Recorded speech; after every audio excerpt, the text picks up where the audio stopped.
the SABC News celebrates 75 years, we've looked back at and appreciated the work of on-air personalities, bringing the world's pivotal moments to you from our studios. But one cannot neglect the immeasurable and foundational contribution of our field reporters and correspondents. Thami Dickson is one such champion of the SABC's mission. He has served as SABC Newsroom Eastern Cape radio and TV assignments editor, head of the SABC News United Nations Bureau in New York, and is currently news and current affairs editor for Channel Africa. He joins me now in studio. Thami, very good evening to you. Lovely to have you with us in studio. Thank you so much, Mpo. Thank you so much. With all your achievements and accolades, various newsrooms, both radio and television, I have to start here. What initially inspired you to pursue a career in journalism? Wow. It must have been the change that was happening in the country. Because I got at Rhodes University, where I did my journalism degree in 1996. So you would remember that by that time, I mean, the whole country was enveloped by the euphoria of democracy and so on, President Nelson Mandela, and the excitement in the country. But I knew that there's a story that needs to be told. And there's something behind this excitement that people need to understand. So that's how I got into it, and because I wanted to tell that story of celebrations and the country that has emerged from a very difficult past. And I thought maybe my contribution really would be in getting into the journalism field.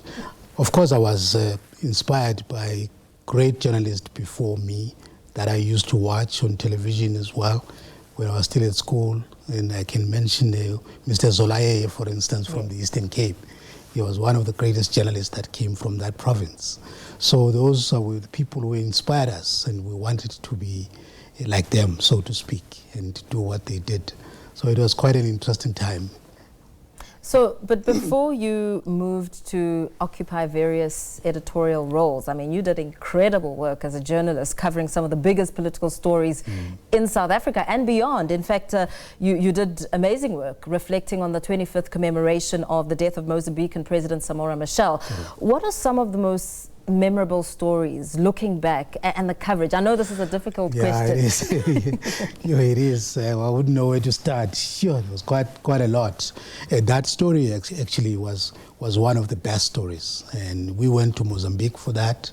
We spoke to the survivors of the flight in which former President Samora Machel was in, and that moment was just very, I don't know, you know what I mean? It was very emotional to speak to the guys who survived and in the flight that Samora Machel was in, and to speak to their families as well, and also went on to speak to the family of Samora Machel himself. And those were key moments, I mean, very, very key moments, but also inside the country as well. I mean, to speak to people who survived our own atrocities in South Africa, for instance, people who survived during the apartheid time, and the emotions that came through as they saw, you know, I mean, the promise of freedom.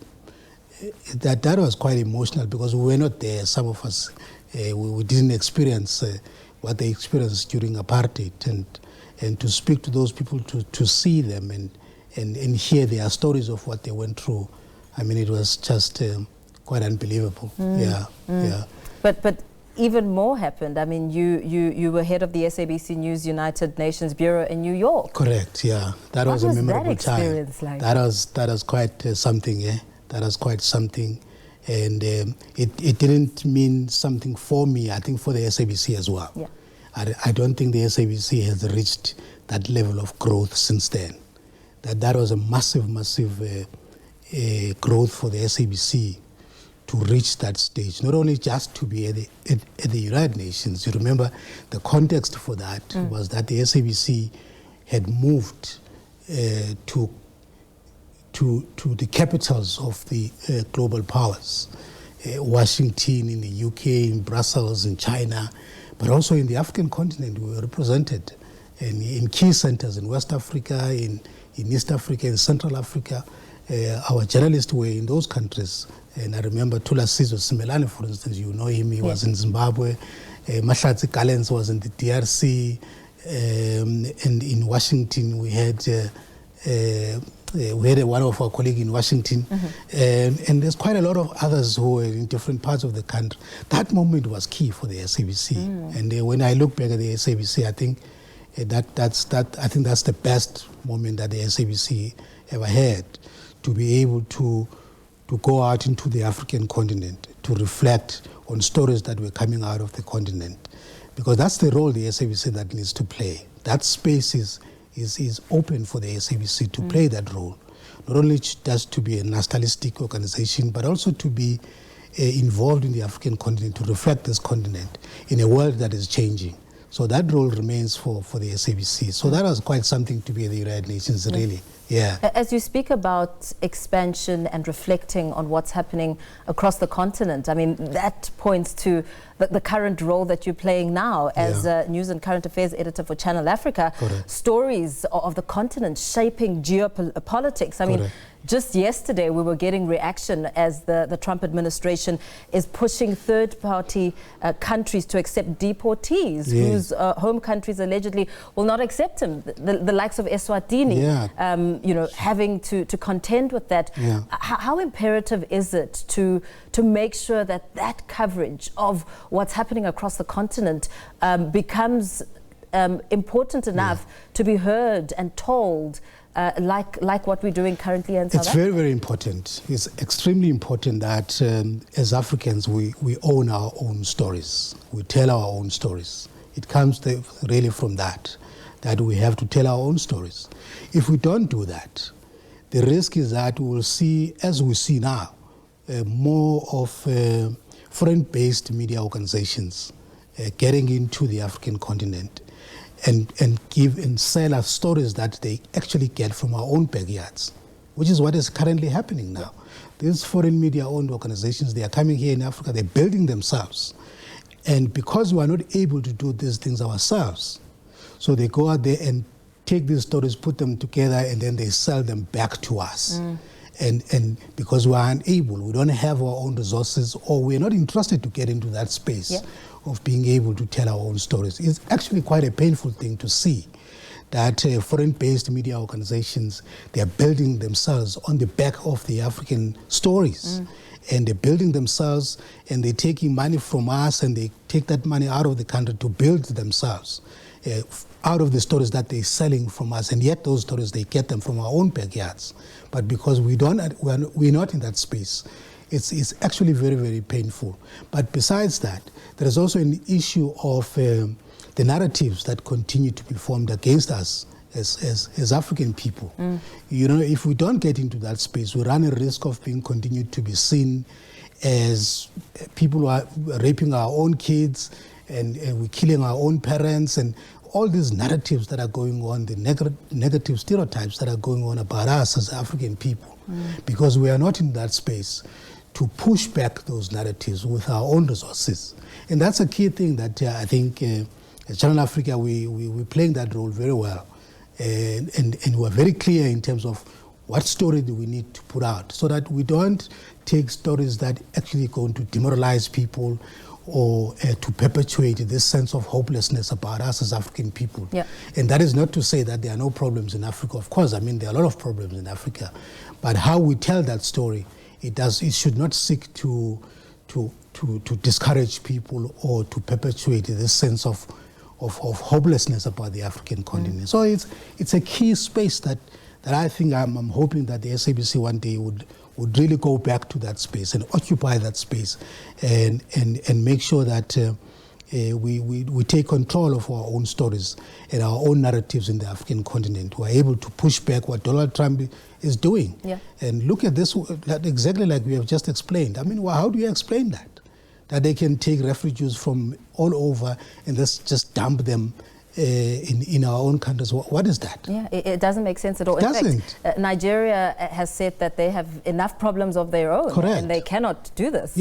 But again, it also says something about our own leaders who take monies from these foreign countries for anything, because they get paid for this thing. There's money that comes. Donald Trump has given the Swaziland some money to do this. It cannot just be for free. African leaders, they take money from these Western countries to do some senseless things sometimes, which doesn't make sense. The other day, the president or former president of Nigeria died in outside of Nigeria or outside of the African continent. He's not the only one. There's quite a lot. Because they are the presidents here. They are not able to provide services and build hospitals, even for themselves.